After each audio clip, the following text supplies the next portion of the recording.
Today we are reviewing Galaxy A13 5G.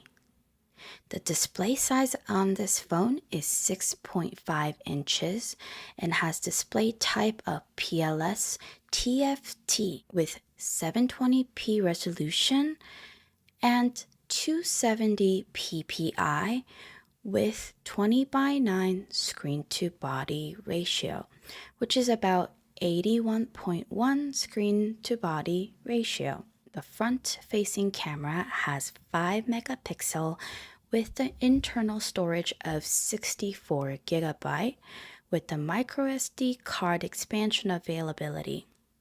There is no wireless charging available on this phone and has 2 types of fingerprinting sensor, one with the power key and with the face unlock feature.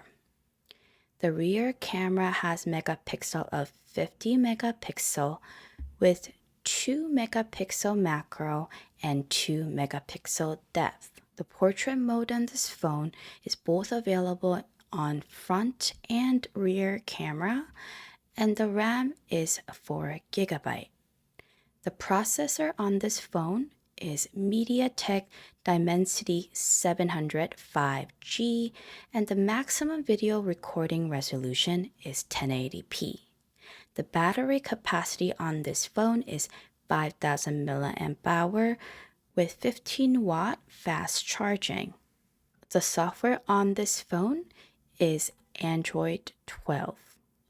This was review for Samsung Galaxy A13 5G.